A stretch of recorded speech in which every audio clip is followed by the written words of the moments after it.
Bismillahirrahmanirrahim. Assalamu alaikum. Welcome to another Pakistani conversation.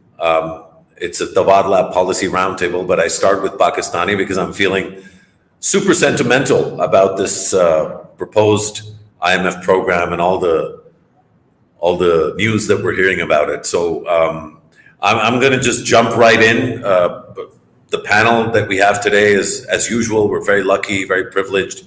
In fact, just before we started, I was saying to them that we really are so lucky to have people that have repeatedly accepted our invitation for us to ask questions, some good questions, mostly simple questions, hopefully some silly questions, and obviously, because there's no such thing as a stupid question, no stupid questions. So without a lot of long introductions, just to quickly welcome Sobia Khurram, Hadia Majid, Tobias Haq, Shahrukh Vani, and Khurram Husain to today's roundtable.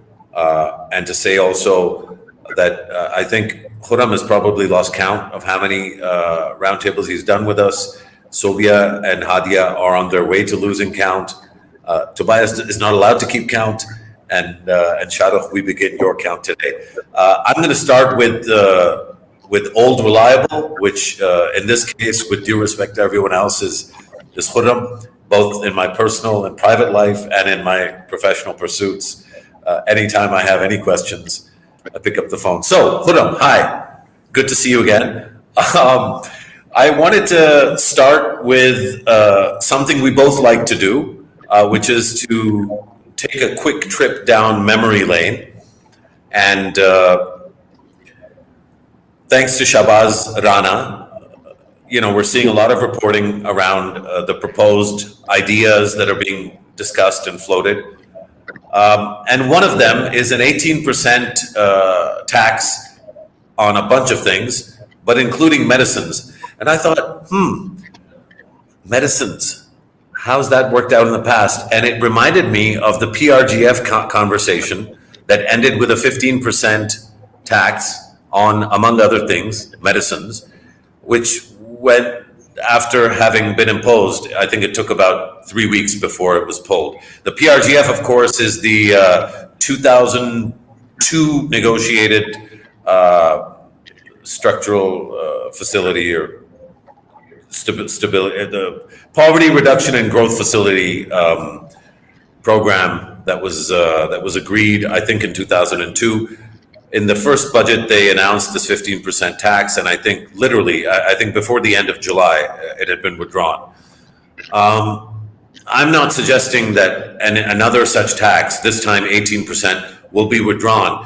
But are the decision makers in Pakistan so young that they don't remember 2002 and that there's something new that's going to happen?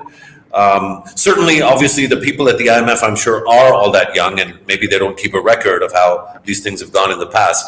And I don't mean to be overly critical or cynical or I guess,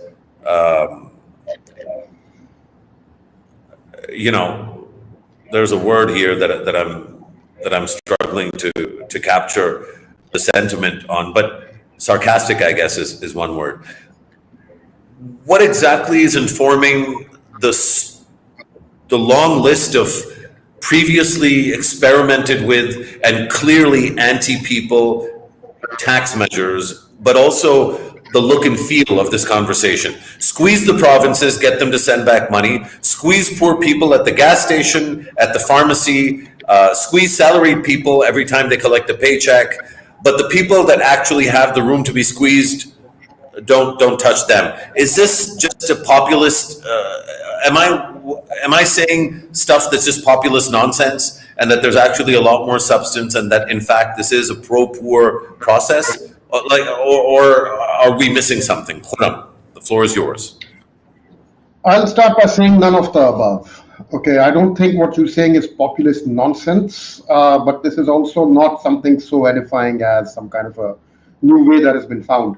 What's happening is actually very simple, Musharraf. Pakistan has failed to really reform its tax base, its power sector, to very important areas that are being looked at in the course of these negotiations. But also, the state-owned enterprises and a whole host of other things. And what's happened now is that I think the country has come to the end of its line. I mean, in terms of moving ahead and finding the next generation of revenues from the existing um, tax base is no longer possible. So they have a choice: either now start finding new taxpayers, broaden that base, spread the burden outwards, but then they run into all kinds of problems when they do that, or they squeeze whoever is in the net harder and harder. Now, you mentioned the PRGF of 2002, and we were in a similar position at that point in time, actually. There were a number of what you might call holy cows in the revenue system at that time. Things that were considered off limits for tax purposes. Medicines was one of them. Another was agricultural inputs, and that was a big one. From the 2000 standby, during the implementation of the 2000 standby, there was a big demand from the IMF to now do away with the exemption on taxing agricultural inputs, and there was that was a big thing in those days, but it was finally done. Now they're moving to do away the exemption on whatever exemptions remain on medicines, and down the road there'll be others. This is the only way left now. If you want to squeeze the existing tax base to procure your next generation of revenues, these are the kind of things you have to do. And that's a function of having failed to really broaden the tax base. Musharraf? Thanks, Khurram. I think maybe I could ask you to. I started with this because it really jumped out at me, and in fact, one of my first articles upon returning to Pakistan, I used to write for Herald back then. I think my first article back was this, so that's why maybe the memory is starker. I didn't really mean to begin just on this issue, but I think it's an issue that captures. Somebody on my team has been kind enough to fight this for me, and I do want to read out Shaukat Aziz, who was the prime minister. No, sorry, he was the finance minister at that time. He became prime minister in 2003. This 15% GST on all kinds of medicines, including homeopathy and veterinary medicines, was causing great hardship to people. Therefore, we have decided to withdraw it immediately. I don't know if this is a laughing matter, but it feels like, other than laughing, there's not a lot one can do. So let's park the medicine tax issue for a moment. You've said that this is the end of the road and there's no other option.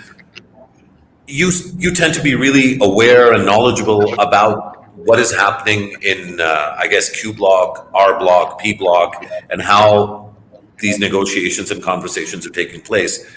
Help me understand whether, or to what extent this kind of issue is a serious consideration in government, and to what extent the government might have tried to engage with the IMF to convince the IMF, perhaps, if it's true, if we assume that it's true, that it's actually the IMF's idea. Because my suspicion also is that it might not actually be the IMF's idea. The idea might be coming from the very place that's eventually going to be rolling this kind of idea back. So just talk about the mechanics on something like this a little bit for our viewers to understand where the idea of a 15% or now 18% tax on medicines might come from in a country with the kind of inflation that it's experienced over the last 2 years, and that it's going to kind of continue experiencing, although maybe not to the same intensity in the next two to three quarters.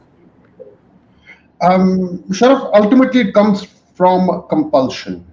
The conversation, as far as I understand, between the IMF and Pakistan is not where the IMF sits there and tells you tax medicines and now tax these, school stationery and these things. The IMF just says, where do you intend to get the revenues to pay for these expenditures over the program period, right? And then you have to give the government, the authorities on the other side, have to give some kind of a credible plan and say, okay, well, this is how we're going to do it.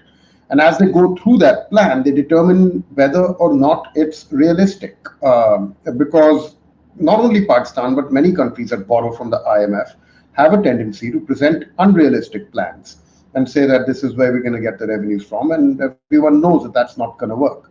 So, and when they run the end of that conversation, then they come around to the exemptions, and then somebody starts saying, "Well, what about all these exemptions that you have in place? Let's examine these. Maybe something can be squeezed out by doing away with these exemptions." And in the course of that conversation, the exemptions covering in a previous time agricultural inputs, in our time medicines, and these things start coming up. Now, exactly who actually makes the proposal, that can vary. I don't think it's necessary that it will come from the IMF side or the government of Pakistan side. But the fact that both these parties have to sit down and search for the next generation of revenues to cover expenses during the program period and to keep the primary deficit in check, that basically drives them into the nooks and crannies of the revenue system to seek out where there may be hidden opportunities that they can unlock and do it. Ultimately, this is the result of failing to broaden the tax base, in my view. Musharraf? Thanks, Khurram. Sobia, I'm, if I recall correctly, maybe 22, 23 years, going back that far is too long. But I think it's easier to remember what was being said 22 days, 45 days, 60 days ago. The last 5, 6, 10, 12, 15 weeks. One thing we heard a lot was that the new finance minister is really good. In fact, people like me, and I think probably myself included, were busy telling people, hey, Mohammed Aurangzeb is a solid professional, knows what he's doing. How would you advise people who had been saying that the new finance minister knows what he's doing? How would you advise people who had said that to revise their perspective in light of the fact that we are talking about an 18% tax on medicines 2 months into this new finance minister's gig, when this finance minister was supposed to be better than all the other finance ministers? What has happened here? Was he not prepared for the job? What exactly compels somebody to be this lacking in preparation? Thanks, Musharraf. I was just reading in the morning. This is going to be our 24th IMF program that we are trying to negotiate. 24th, right? So we need to reflect that. Have we fallen short on any of our promises in the past? Have we broken the system to such an extent that not any finance minister can do something about that, right? A finance minister was visiting Washington in the previous days. I read through all those press releases by the both sides. Finance minister gave a 3-pronged strategy, which obviously included taxation. Khurram was just mentioning broadening the tax base. Second was about energy, and third was about privatization. I would also would have added expanding the social safety net to that. He said something very interesting when, which was obviously released in those press releases, that the problem is not with the policy design, the problem is with the execution of those policies. He himself said that. We can use the word execution or implementation. That is our problem, and that's something which any finance minister, it doesn't matter who the finance minister at the moment is, we've taken the system to such an extent that it's broken to such an extent that it would be difficult for anybody to fix it. We know the way forward for that. We need to improve the taxation. We need to, at the moment, we would like to focus on the energy sector. We would like to, improve our fiscal discipline by maybe privatizing the loss-making state-owned enterprises. But we need to reflect, the finance minister would need to reflect, the people who are looking at the finance minister would need to reflect, where did we go wrong, right? What were the hurdles that we faced in the past that we've not been able to overcome? I was just thinking, we don't only need to improve or raise more revenues. We have to think about expenditures also, right? We can sort of get more dollars what to burn them for the short-term gains and not to think about the long-term benefits that we can accrue. I was just thinking about the sort of what have we done about reducing the subsidies which we were supposed to do, commodity subsidies or maybe the energy subsidies. Have we done any austerity measures? Have we done any serious pension or pay reforms? Have we gone into any real austerity measures? What about the control of our expenditures? Have we restructured any loss-making state-owned enterprises at the moment? Have we reviewed the PSDB funding at the moment? All of these things are about the finance, about the expenditures we are, incurring at the moment. So any lender would ask us that this is the 24th IMF long-term package we are about to negotiate. What have we fallen short on the previous promises that we've made? And our past progress or performance is always going to be a hurdle in negotiating any future program by any finance minister. I'm sure. No, I can tell. I mean, there's a lot to say there and a lot more to say, Dr. Khurram. But I think I guess I guess maybe I want to just ask you to speak a little bit more based on a quick reaction on the issue of execution. It seems that the challenge in execution never extends to squeezing the squeezable.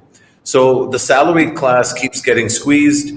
If you can impose a tax on ordinary Pakistanis like a medicine tax, you can try that in 2002 and you can try it in 2024.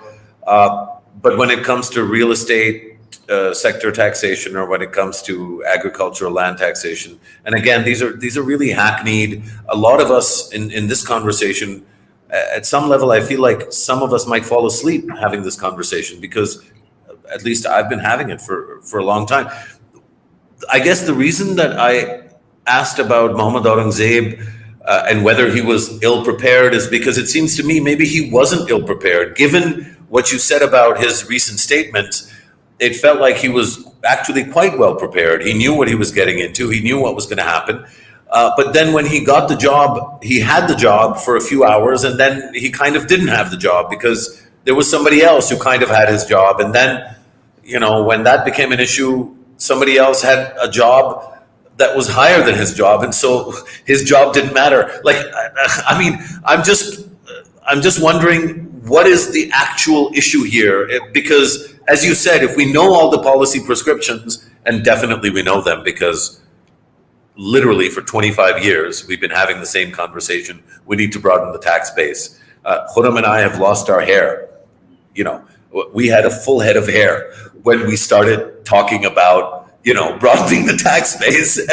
And here we are. I can barely see any black hair in my beard. It's all white. It's gone. So, not to overstate the frustration, but I do think that those listening and those watching are also not fools. And I don't think we can fool people into pretending that this is a new conversation. I guess maybe what I'm asking for, Sobia, is for you to maybe add something new. Is there a new dimension, a positive dimension? We know, for example, that inflation is leveling off. We definitely can see that there's been some stabilization of the economy. Is there any reason to hope that, even if it's really painful over the next 7 or 8 weeks, this whole conversation, that 7 or 8 months from now, we might look back and say, actually, we were a bit too early to judge? So can you see that? Is there any way that you can see 7, 8 months down the road, looking back and saying, Musharraf was being really, really problematic. And actually, this is exactly the path that we had to take to get on a path of growth and stability? Couldn't hear your question very clearly. I'm not sure if I had some internet trouble or not, but I'll try to address whatever I could hear. Musharraf, when we do, I did a review on taxation reform across the developing countries and what their experience was. One of the factors which was really important, which sort of ensure that those countries would be able to, sort of fulfill the objectives that they set themselves out for was the political leadership from the highest level. That becomes one of the main factors for any reform success. So that's where the Minister of Finance, I think, the cabinet of Pakistan, the Minister of Finance should have this sort of discussion about execution or implementation problem with his own cabinet members, because I think there is consensus. The consensus is not there. They are the ones eventually who would be, whatever program we sort of negotiate, they are the ones who would be leading that program. We all know that, it's not clear at the moment. Are they not clear? Are they not on one page? Are they sort of trying to create hurdles or problems for each other? That's very scary thought for me, frankly, if that's something which is happening at the moment while we are negotiating, the 24th long-term sort of package with the IMF. There has to be, unwavering support from the highest political level. If that's missing, that's a recipe for disaster for us. Sure. Yeah, it wouldn't be the first time we're cooking in that kitchen of disasters and recipes like that. Bringing in Shahrukh into the conversation. Shahrukh, I think you're very lucky in the sense that you are afforded a perspective on what's happening in Pakistan. Obviously, your love and commitment to the country being what it is, but you're lucky that you're not actively working on the Pakistani economy on a day-to-day basis. In fact, you're working on economies that in many cases have even more profound problems, more complex challenges in terms of size. And talk to us a little bit about some of the countries that you've worked in, and give us some comfort that this is something other countries are going through as well. But if you may, or if I may, could you please not fictionalize? So please only give us comfort if there was any comfort to give. Talk to us about the juxtaposition of Pakistan with other countries, in particular some of the countries you're exposed to in Africa. I'd be interested in what's happening in Ghana in terms of their debt profile, and maybe some of your thoughts on Sri Lanka and its recovery from its catastrophic 2023. Shahrukh? Cool. I want to start with empathizing that even in a couple of years of hearing this conversation, it sort of repeats itself so vehemently and aggressively. So these problems are quite recurring. I think, let me start by sort of listening to others on the panel. I think there's 3 recognizations around the IMF and the program, which are grounded in my experience in cross-country evidence and sort of similar to other places. I think it's really important, first of all, to recognize what the IMF does and what it doesn't do. And sometimes it sort of gets diluted in conversation. So their principal concern, and hence one of the sort of recommendations around taxes and things, is trying to solve macroeconomic imbalances, which are sort of principally concerning with liquidity crisis. What it doesn't do, and it doesn't do anywhere else, is change the economic trajectory of a country. That is sort of down to domestic political coalitions and settlements. So it does not try to change on how the country is growing and the developmental outcomes it's sort of delivering on. What it's trying to do is very, very simple, basic macroeconomic adjustment. So the liquidity crisis at hand is sort of solved or fixed or mitigated or whatever.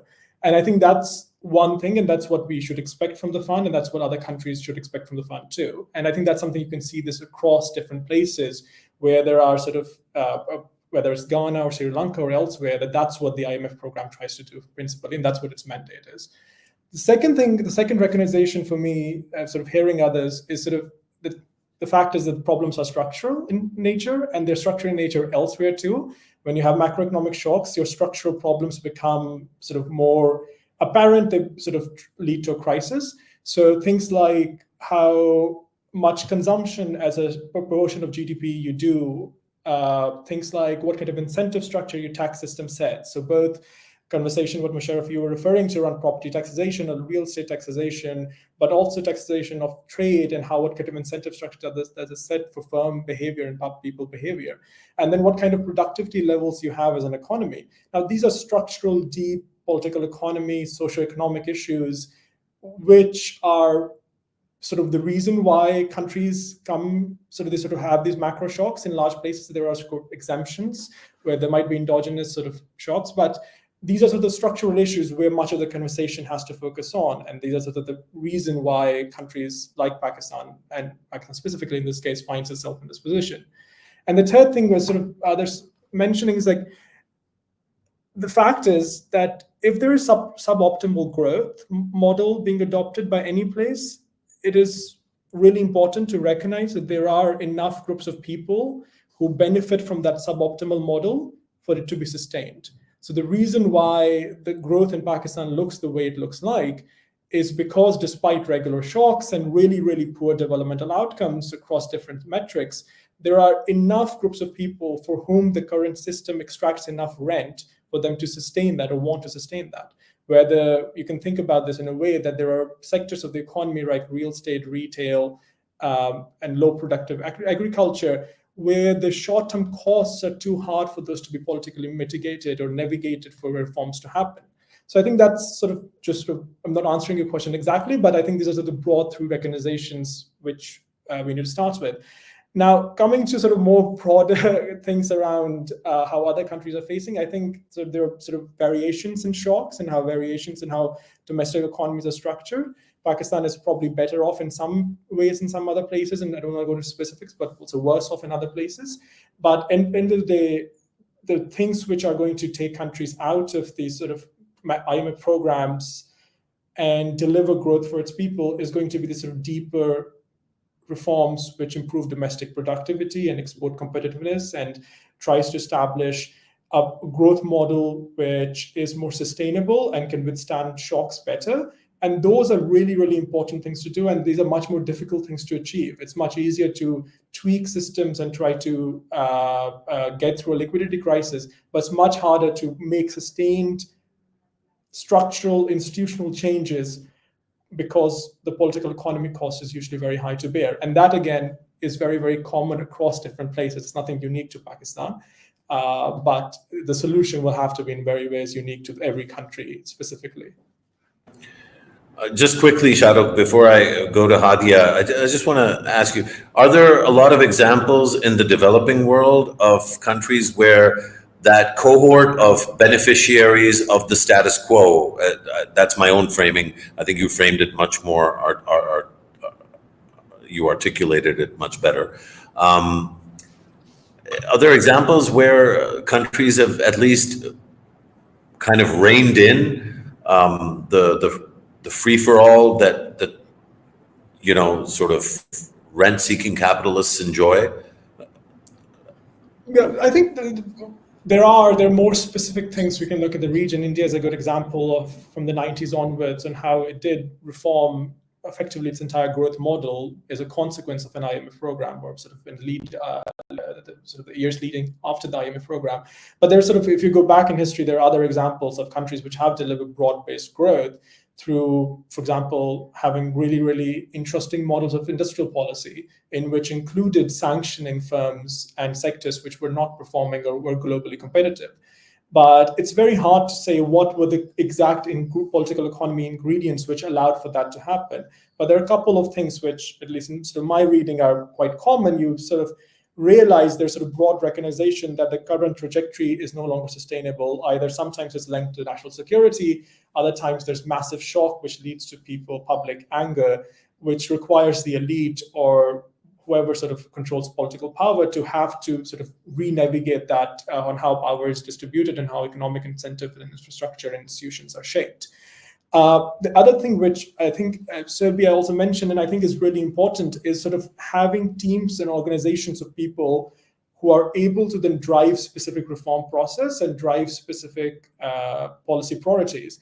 And fundamentally, a lot of development is development of organization. So if there are not teams of people who are able to, let's say, look at tax policy or export competitiveness or something very specific and have the right authorizing environment and the political economy to back them, those reform processes don't happen. So in countries where there have been this sort of change in trajectories, there's usually sort of these really dedicated groups of people which have high degrees of public capacity, who have been able to drive those reforms. And you can see that from South Korea to Taiwan to Malaysia to elsewhere, where that has happened. And that's also a big constraint, is that who actually do you have enough people, and are those people empowered enough, and do they have common purpose to be able to drive a specific reform agenda?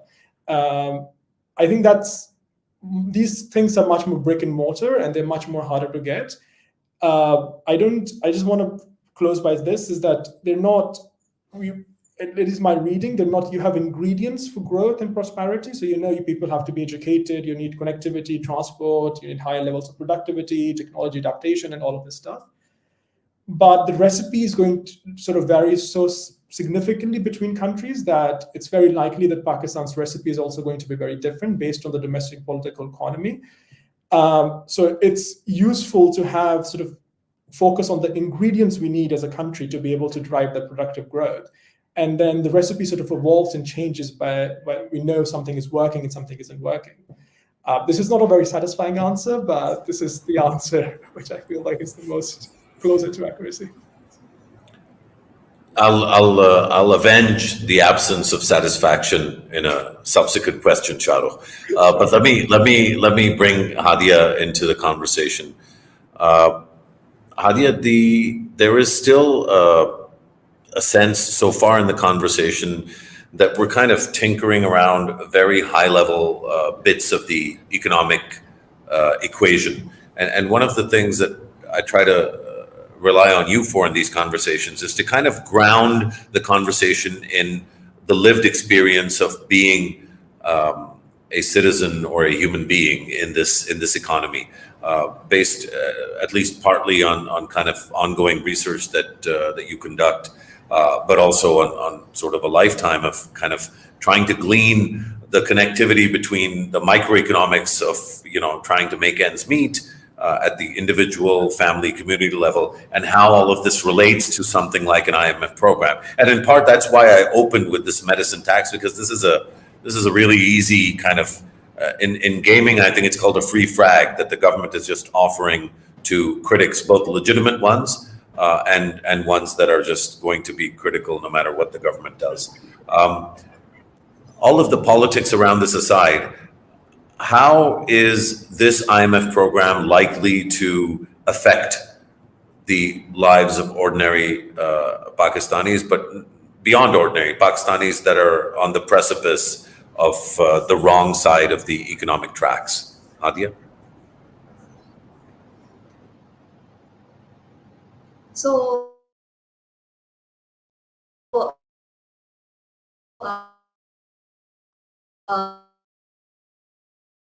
thank you for this, Musharraf. And is thinking through what is going to happen to our public goods and services because of the reduction in the fiscal space that a structural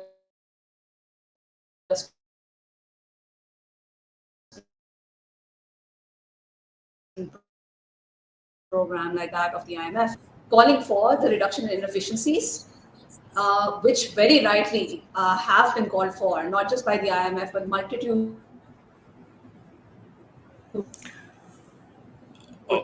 Okay, Hadia, I think we're having a lot of difficulty hearing you. So what we're going to do is, I'm just gonna intervene because I think we're having a lot of trouble hearing you. So while we sort that out, I'm going to ask folks to work with you to sort that out. Maybe we might need to kill your video so that we can hear you clearly. And I'll come back to you with this question. But Tobias, you're up a bit earlier than I anticipated. I'd love for you to kind of set me straight on this perspective about, well, for starters, surely the government isn't as ill-prepared or lacking empathy for the common Pakistani. After all, they rely on the common Pakistani's vote to be in power. So perhaps there's more than meets the eye on the various elements of this program. And then on the IMF side, again, surely there's not people at the IMF that are coming up with these ideas about taxing medicine. So just help us understand and really help viewers understand what that conversation might actually look like and why we end up seeing the kinds of stories in the newspaper that we do. Tobias?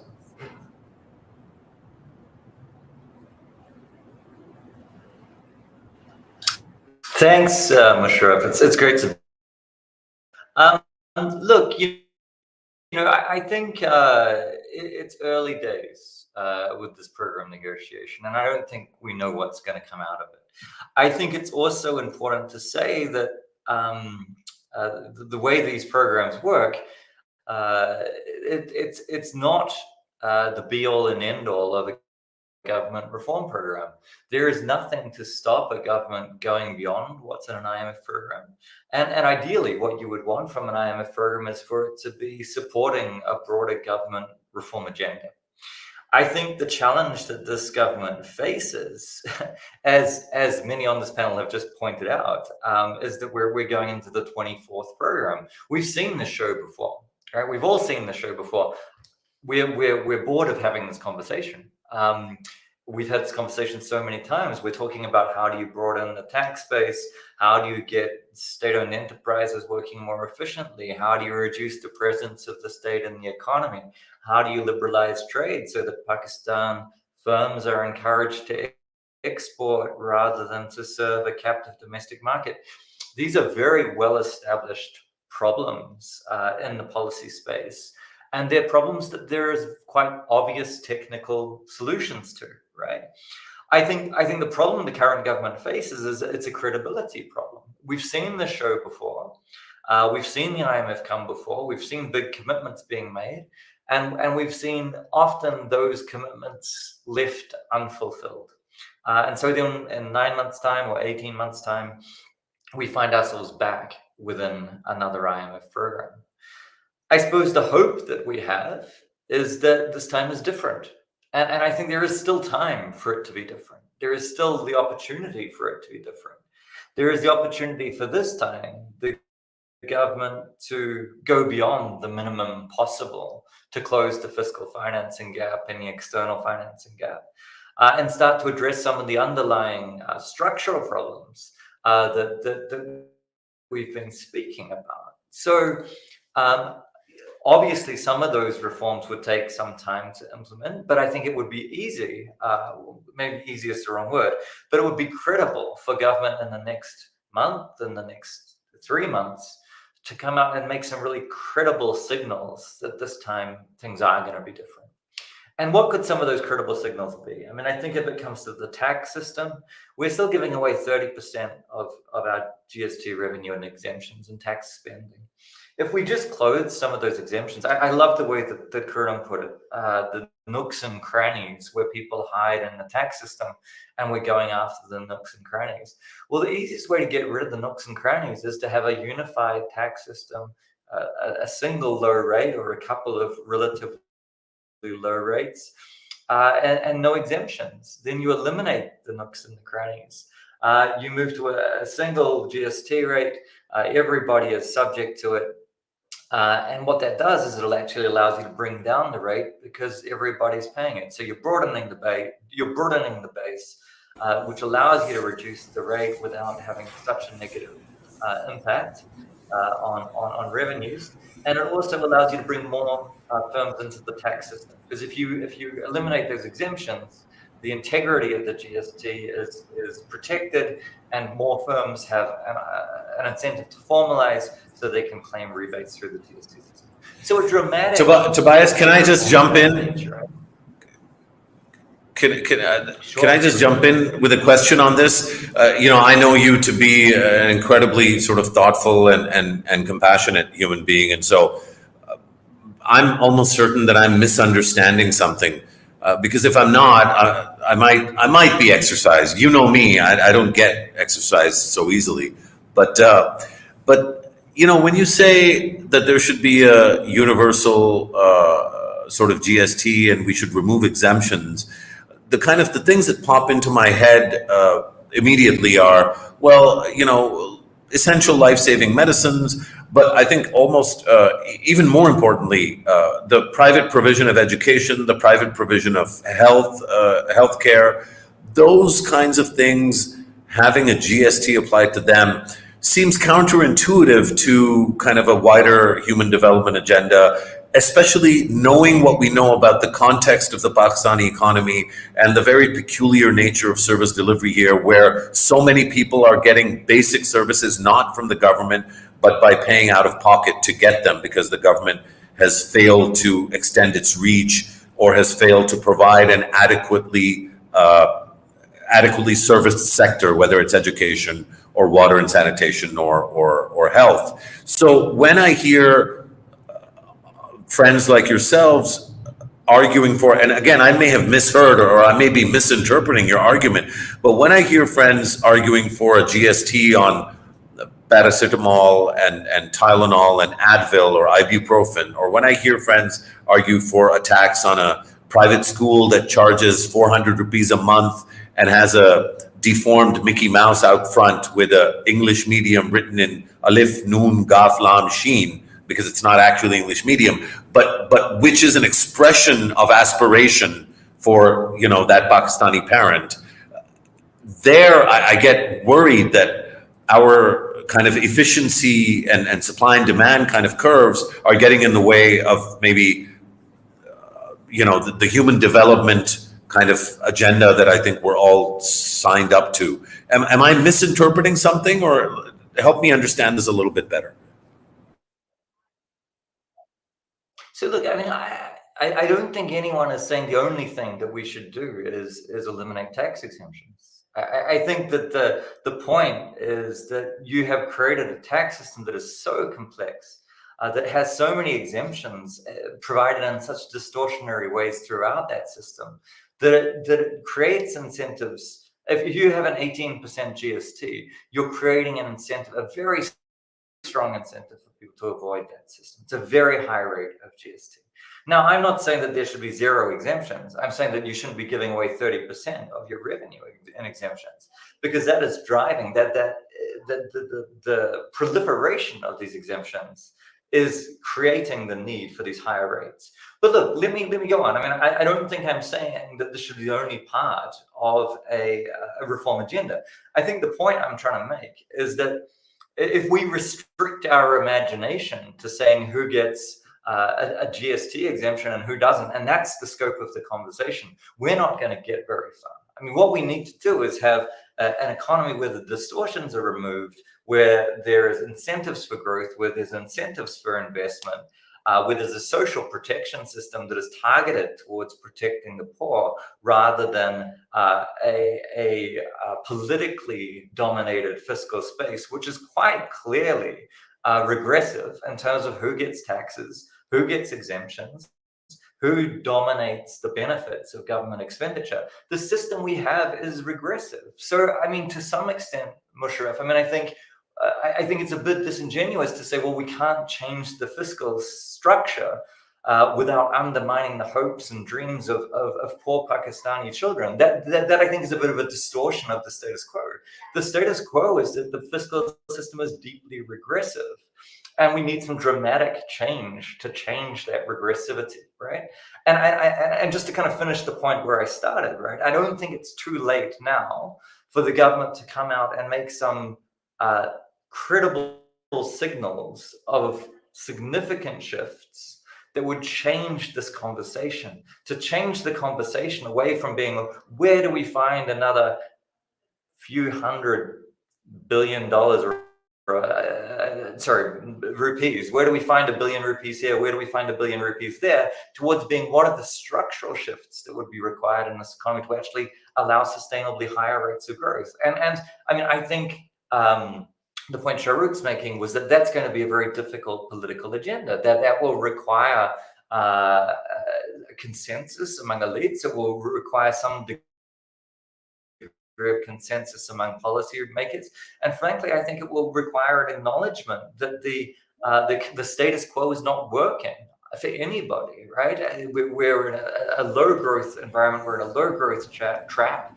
And the future at the moment with the status quo is not looking very bright. So how do you signal that this is a structural break from the past? How do you signal that government is willing to do and wants to do more than what's the minimum required by the IMF?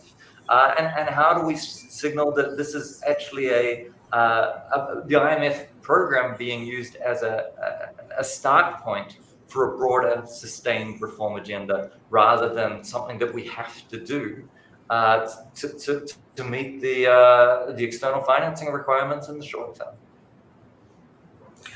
That's really that's a fair, I think, your response to kind of, my prompt is a fair one too, and I think very, very useful. I'm not sure that I'm completely on board with, even if it's a limited scope, on board with, where the conversation is, because the conversation is there in a sense because the Pakistani government is allowing it to be there. Like, I think that's, you haven't said that explicitly, but and maybe some of us can and some of us can't.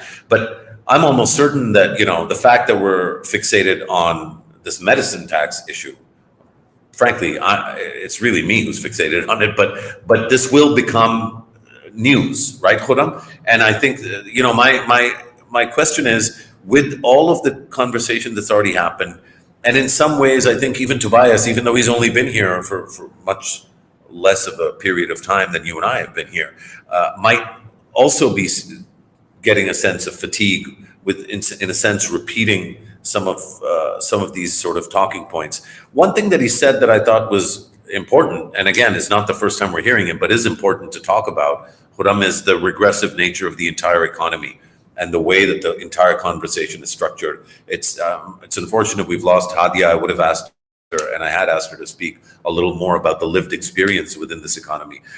Just draw a map for us, and actually, before you draw a map, either confirm or deny whether there has been actually some added stability over the last 6 to 12 months. The last 3 or 4 months economically haven't been great, but they haven't been as terrible as what we saw in late 2022 in particular, summer 2022, late 2022, early 23. Certainly it's not as bad as that. Is the stability enough of a reason to project optimism outward? And I'm not talking about 6 years. I'm not talking about midterm. I'm literally kind of 2 quarters down the road.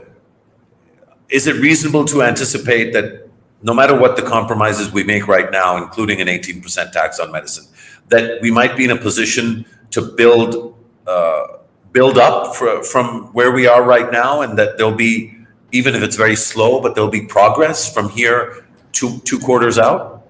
Khurram? Musharraf, you asked me 2 questions. Is there stability? The answer is yes. And then you've asked me, can we breathe a little bit easier because there's stability? And the answer is no. That's the short answer, right?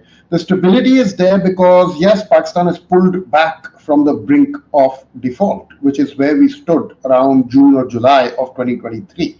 And the reason we pulled back is because in a very short period of time, in the month of July, $4 billion inflow materialized, of which $1 billion came from the IMF and an additional $3 billion came from bilateral government from Saudi Arabia and the UAE. So in 1 month, our foreign exchange reserves pretty much doubled, right? They went from about $4.7 billion to $8.7 billion. And since then, they've sort of inched up a little bit here and there, and we've been able to make an external debt repayment on the bond in April 2024 without adversely impacting the reserves. So that, just from that narrow perspective of pulling back from the brink of default, yes, that has happened. But can we breathe easy? No, because if the right steps are not taken, we can very easily land back up on that same precipice. It won't take long. I mean, it's hard for me to give a time frame because there's a lot of moving parts in that sort of a projection. But I don't think 12 months or so is unrealistic to think that if the right steps are not taken, if the right kind of support is not secured, that you could, by summer of 2025, be back where we were where we were last year. Khurram, can I just jump in right there? Because I think that's an important point. So you said if the right steps are not taken, and then you talked about the external, like, basically a rush of dollars coming in. And you also attributed the current sort of stable nature of the economy, which is temporary, to the insertion of that 4 billion external injection. Is it unfair for people to then draw the conclusion, because some people do, maybe not myself and maybe not you, but some people do certainly draw the conclusion that what prevents real reform then is the lifeline that gets thrown to the Pakistani elite by the IMF and the key bilateral partners every now and then? Because it's almost like there's a contradiction there. And if there isn't, lay it out for us and help us understand what this dynamic actually is, if it's not a binary between those two. Well, it's not exactly a binary. And I think those people who make the argument that this lifeline that's coming from the multilateral lenders were to be abruptly terminated, the consequences here in Pakistan would be severe. The consequences would not be where everyone just suddenly wakes up and says, oh, let's undertake reform. It would not be a reform moment of the sort that India had in 1991. I mean, Shahrukh, one thing I got from Shahrukh's comments is that a lot went into bringing about that reform moment in 1991 in India. It wasn't just the wakening up of a handful of people around the Prime Minister. There was a realization that settled in across India's business and commercial and political elites that we've got to change. And in bringing that realization around, Indian academia played a role, Indian universities played a role, and there were conversations that stretched back into the early 1980s that were feeding into that moment. I think a hard stop of the sort that some people sometimes like to talk about would be catastrophic for a country like Pakistan. What's needed is more depth in Pakistan's economic conversation to help bring about that realization. And what's also needed is not just weaning the state of its addiction to geopolitical rents or multilateral bailouts, but also weaning the business elites off of their rent-seeking ways, so to speak. They need to realize that the days of cheap gas are over. It's finished. Stop going to Islamabad and continuously trying to pressure the government into providing you with cheap gas. You're not getting it anymore. It's not there, the resources with which to do that. Find less energy-intensive industries to move into. Stop asking for protections in order to maintain your hold on the market. I could make a longer list over here, but our financial system, our auto industry and manufacturing in auto and fertilizer and cement, our textile manufacturers and exporters, these are the people that need to really sit among themselves and come to the realization that the old way of doing things ended a long time ago. It hasn't ended today. It ended a long, long time ago. And they need to change in order to bring about the kind of reform moment we're talking about. Sobia has a couple of points, and I'm just going to go to Sobia momentarily, but just one final question leading on from what you just said, Khurram. Are there examples in your mind in human history of any kinds of elites of any nature having learned lessons without enduring pain? Because when you say these elites should get together and through the goodness of their heart conclude that they should give up the effort-free billions that they have had access to because of the crony capitalist system that Islamabad invites them to Islamabad to partake in. It's not Islamabad appoints these people to the economic advisory councils, to run the commerce ministry, to the industrial advisory councils. We have coddled our own elites quite richly. For us to then expect those same elites to turn around and basically take one for the team, is that a realistic expectation, Khurram? We are not, Go ahead. Okay, yes, it is a realistic expectation because it has happened in other countries, and it does not take goodness of heart to bring about this realization. It takes basic business common sense.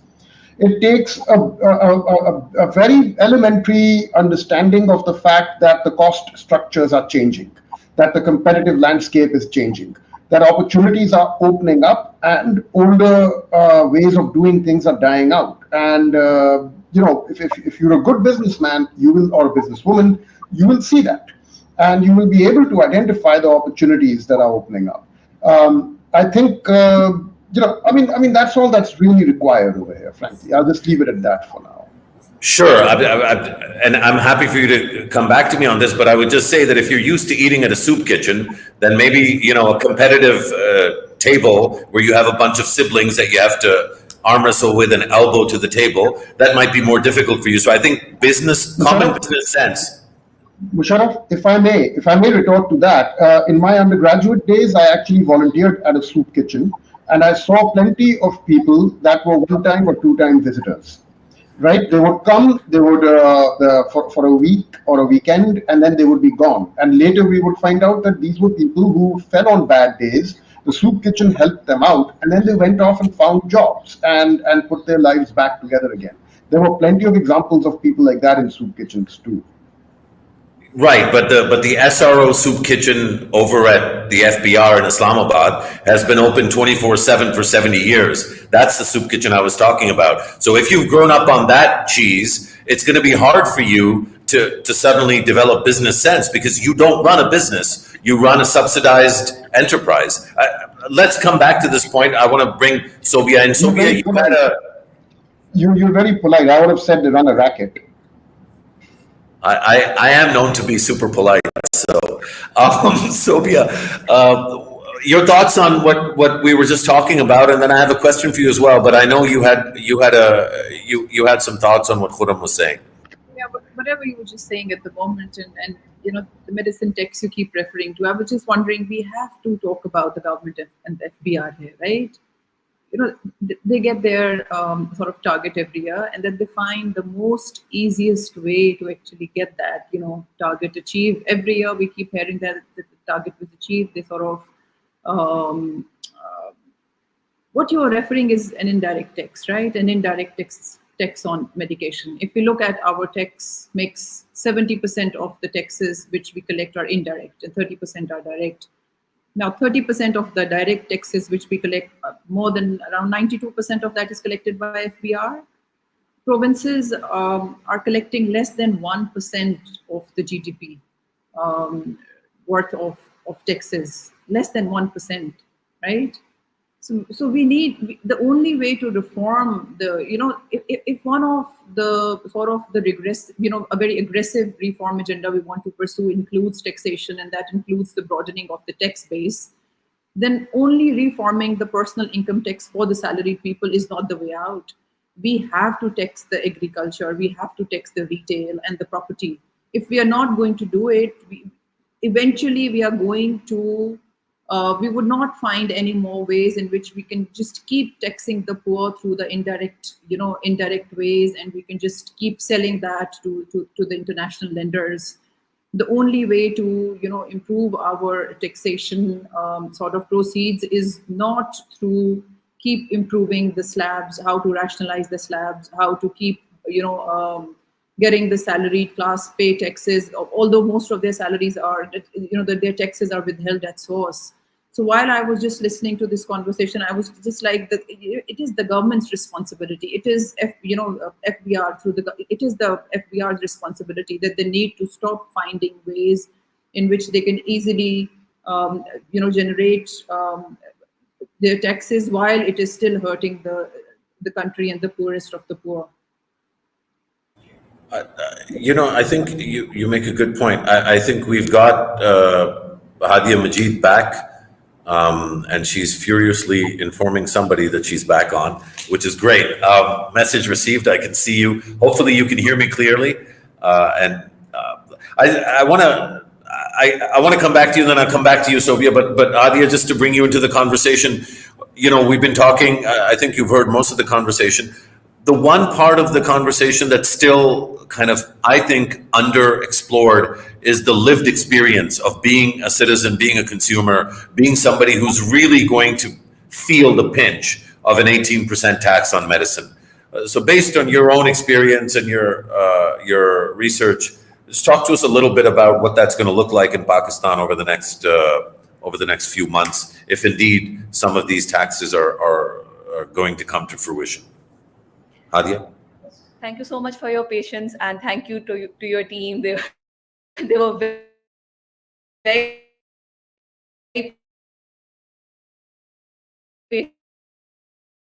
patient with me while I was trying to figure this. Add some aspects. Is it still not working? Can you still not hear me?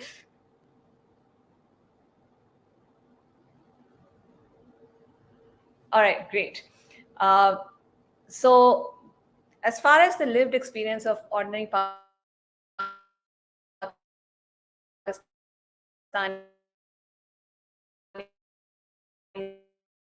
are concerned, I think we need that remain available to the Pakistanis because of the lack of fiscal space that any structural adjustment program really results in. And here, what I'd like to point out is, as the panelists here have talked about, so long as taxation remains as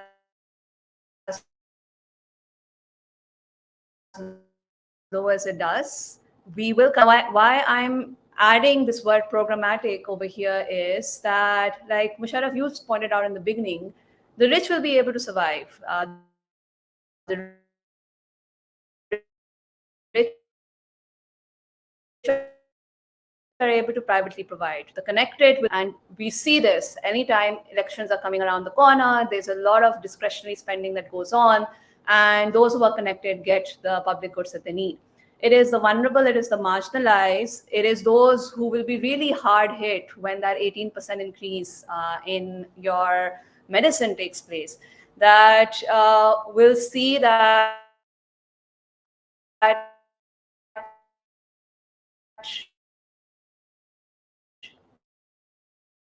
ill effects of this fiscal. We have a lot of inefficiencies in our markets. We have a lot of inefficiencies as far as our public space is concerned, and particularly when we start going to the SOEs, there's a lot of inefficiencies and subsidies there.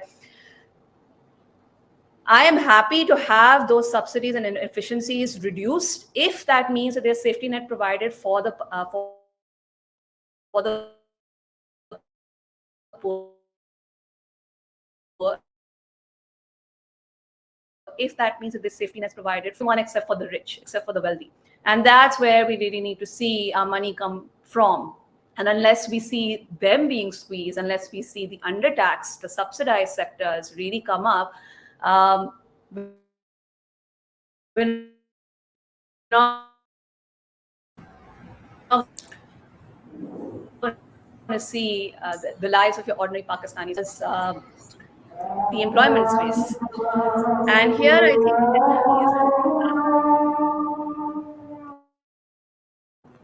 Hadia, I think we keep losing you. So you're really clear for a couple of for like 5-10 seconds, and then we lose you again.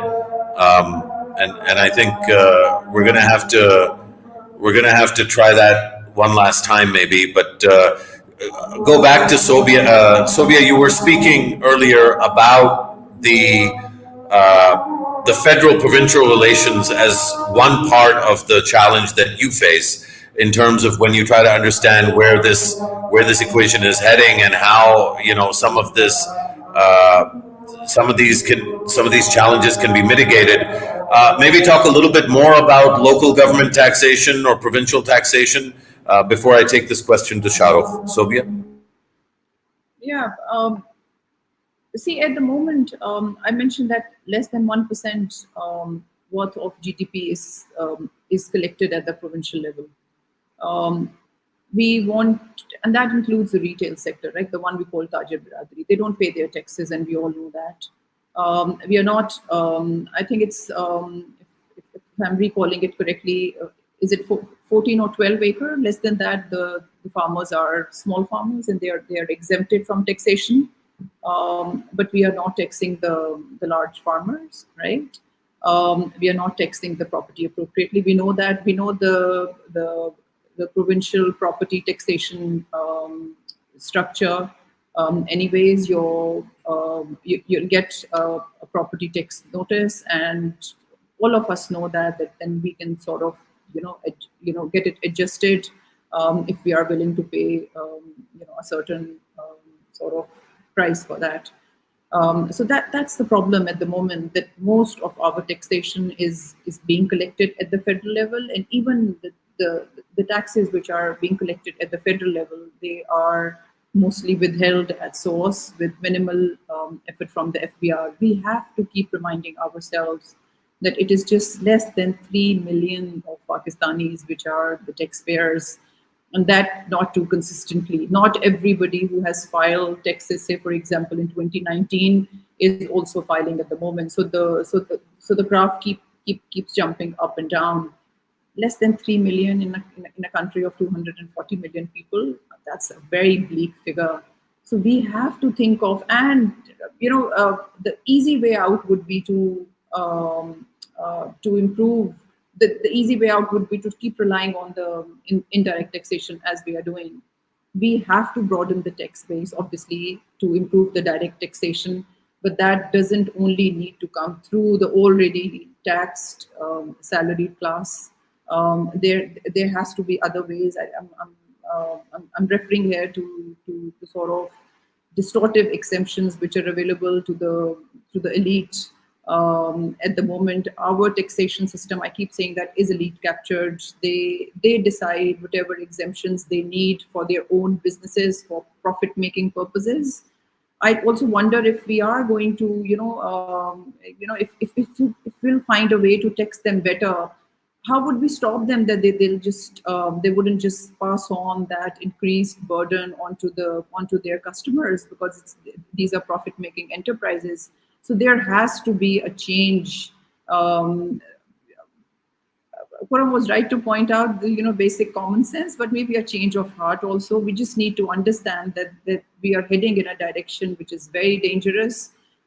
There has to be a country for the businesses to flourish, right? And I think at the moment we have to think about that.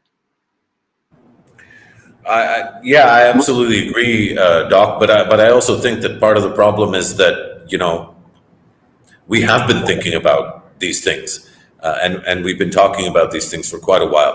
Shahrukh, again, I think just to kind of relying on you to insert maybe a bit of realism from the outside perspective.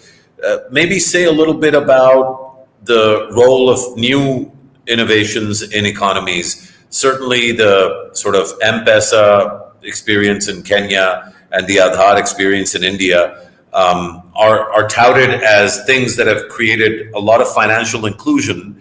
Have they also been beneficial to the tax authorities in terms of the documentation of transactions and small businesses? And is that maybe kind of a Trojan horse into some of these things? Having tried things the direct route, is digitalization, and I don't mean digitalization of the FBR, so to speak, but really digitalization of the economy, substantially more transactions taking place outside of cash. I would even argue, because we do a little bit of work on digital public infrastructure, that actually one of the reasons why we don't have the kind of digitalization that you see in Indonesia or even in Bangladesh, certainly India's now miles ahead of Pakistan. One of the reasons you don't see that is because this is a documentation avoidance play, is to keep the economy embroiled in a cash equation as opposed to a non-cash equation. What are the experiences from other countries, in particular in Africa and other places that you've worked in, Shahrukh?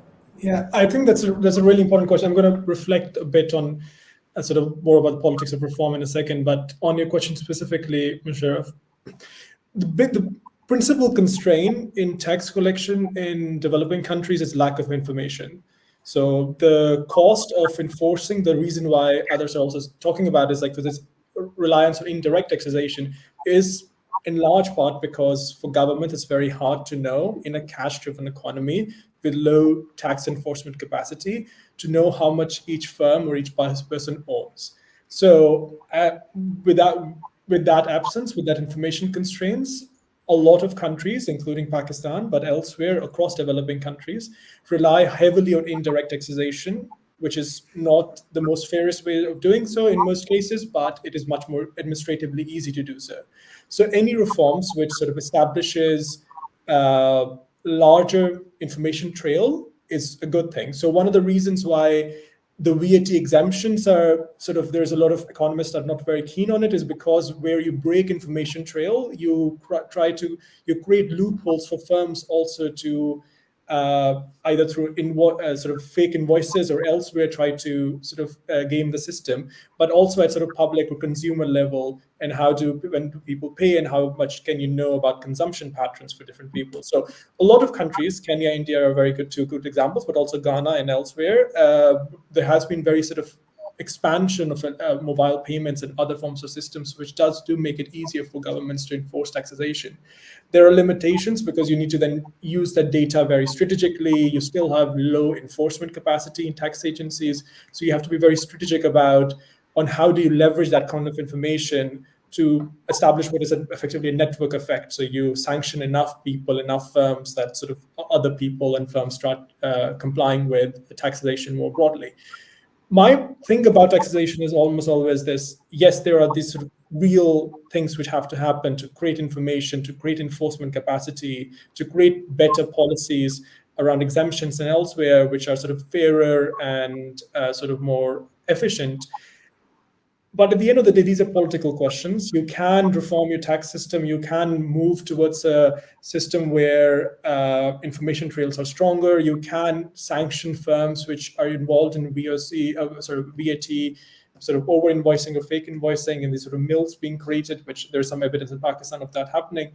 But for that to happen, you need sustained political effort to take up people who are usually very organized. And that's usually where the politics of reforms comes down to, not only on taxes, but across the board. Usually people who are losing from reforms are usually very well organized, and people who are gaining from a reform, well, all of us. So if the retail sector gets really has a very good tax system, that money is going to come into the federal sector and go into paying for range of public services, from healthcare to education to public transport. But the beneficiaries are spread out and are usually not organized. But the retail sector is going to be really organized with all of their associations, and will be able to sanction the government and the political parties. So that's sort of the core of reform: is how do you balance those winners and losers, and that's the hard part.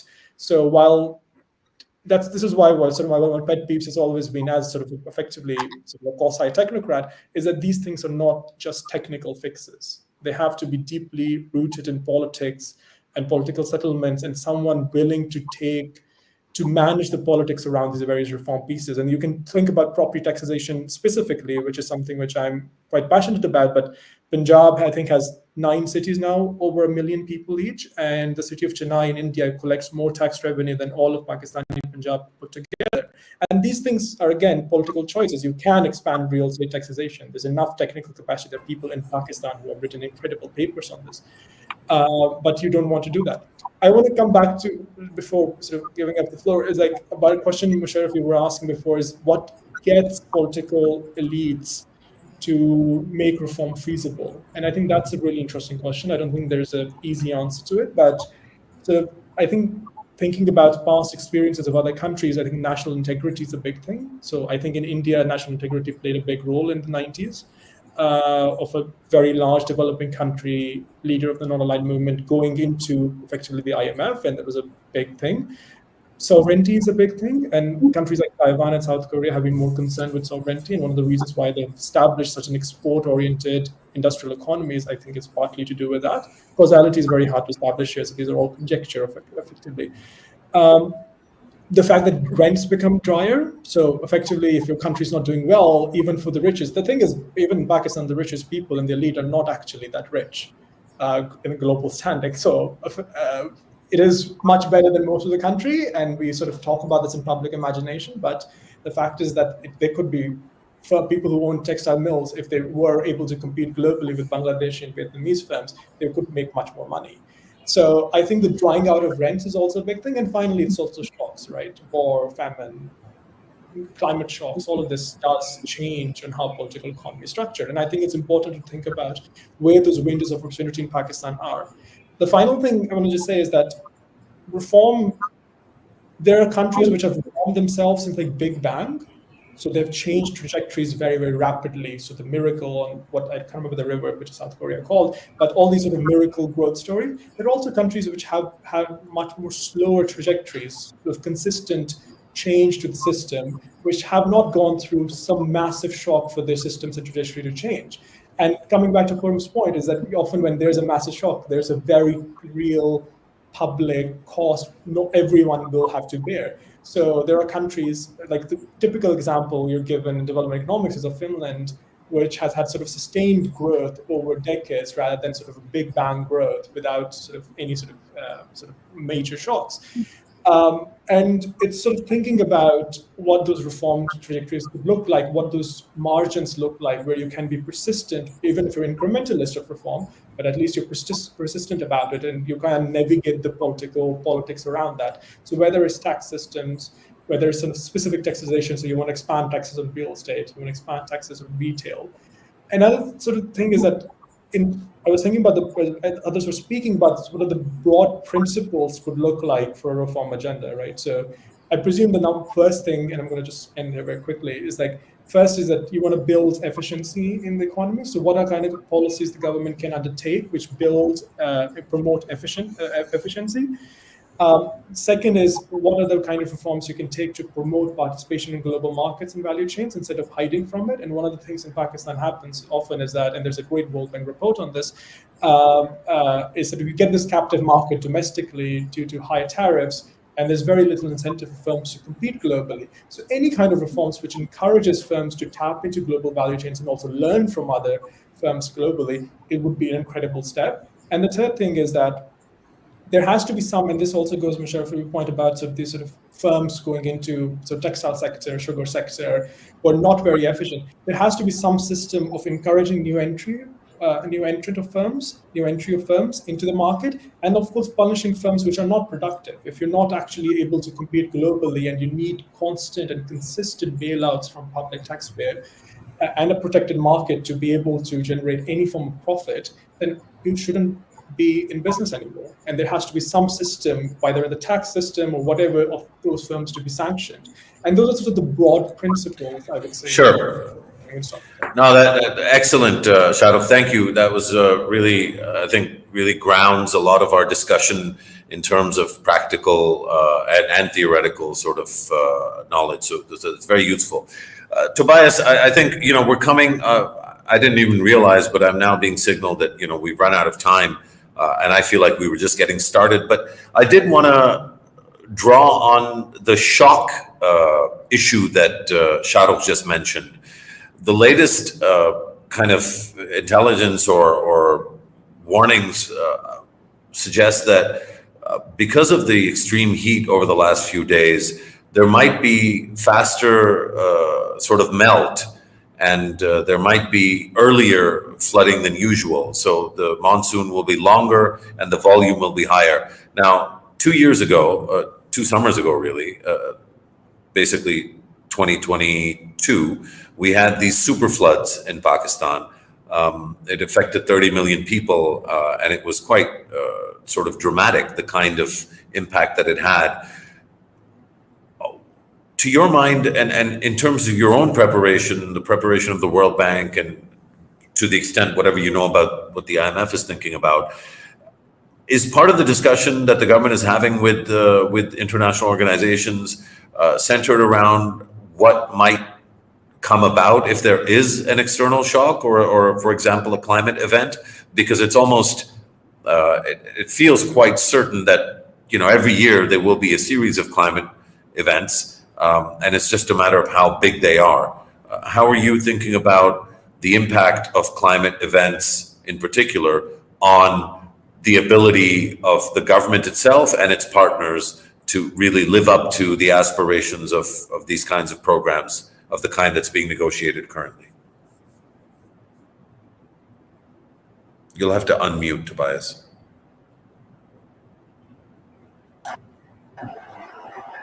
Thanks, Mashra. No, look, it's a great question, and I think it is being considered, and it is pretty much a core part of the ongoing discussions. I mean, and to some extent, right? I mean, I think it's the same set of questions.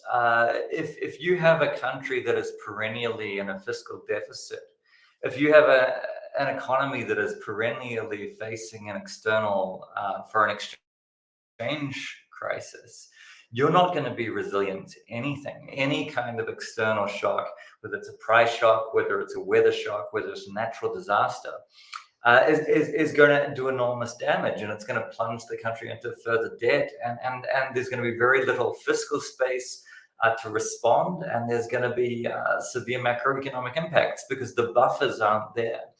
So I think, you know, a lot of this comes back to getting the basics right, the fundamentals right. It's important enough for Pakistan to undertake some of these structural reforms, restraining the fiscal deficit, enabling faster rates of growth, enabling investment. We need to do that anyway, but we especially need to do that in a context where the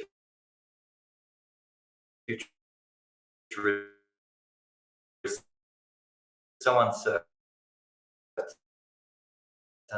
and where the likelihood of additional external coming, it's even that we have fiscal buffers so that the government can spend more when it needs to without plunging into debt. And that if there's a shock to exports or imports, we have enough foreign exchange reserves to deal with that. So getting the macro right, I think, is really the fundamental building block. And then on top of that, of course, there's a lot that needs to be done, I think, at the government ministry level, just in terms of making sure the public investment is robust to this kind of shock. We're certainly having those kind of conversations. If public investment is taking place, has it been designed in a way that it's robust to climate shocks? And then at the household level as well, I think, coming back to what Hadi was saying, we have an incredibly vulnerable population. We have a population where people are living day to day, where they don't have access to good jobs. So having an economy where there's more growth, where there's more income, where inflation is under control, inflation is reduced, can really help households withstand this kind of shock that we're going to increasingly face. And then I think on top of that, anything we can do with the social protection system, a lot of work ongoing, thinking about, including under the IMF program, how we can increase the coverage of that system, how we can increase the generosity of the social protection system, BISP, how we can complement that system with disaster responsive mechanisms when they're needed. So I think all through the supply chain, through the kind of macro to the public investment, public policy, all the way down to the household level, this really needs to be built into everything that we're doing. And we're certainly working on it. But you know, from my perspective, at least, you know, getting the basics right. If Pakistan was a growing economy with a stable macro context, would be much better placed to deal with these constraints, would be much better equipped to deal with these shocks. And it's almost impossible to think how we're going to deal with these shocks unless we get some of those basics right. Super, Tobias. I think that's a really helpful summary. I'm really conscious that all of you have dedicated a lot of time and provided really deep insights. Certainly been illuminating for me. Khurram and Sobia in particular, did you guys have any sort of final thoughts that, in terms of reactions to things that have been said, or kind of concluding thoughts on the topic before we close out? Khurram? Sobia? Yeah, as the finance minister said, we know what sort of the policy prescriptions we need. We know that we've repeated them multiple times that it's kind of boring. We know the problem is with the execution and implementation, and that's where the focus has to be. If we are not going to do it this time, this might be too late. So we have to find ways.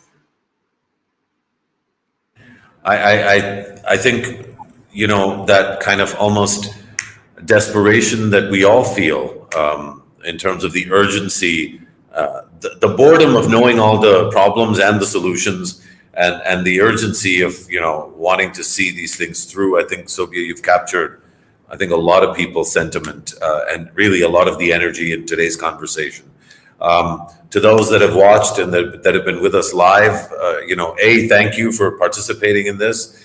Thank you in particular to Tobias, to Hadia, to Khurram, always Khurram, and of course Shahrukh. Welcome to the party in a sense. And Sobia, thank you for coming back, and we hope all of you will keep coming back. Let's get together, inshallah, real soon after the new fiscal year starts and see if there's been any real big surprises. Hopefully, we'll discover that some of these taxes were not imposed and some of the taxes that should be are. But with that thought and that prayer, I thank all of you, thank the viewers, and look forward to seeing all of you again. Thank you once again. Khuda Hafiz. Thank you all.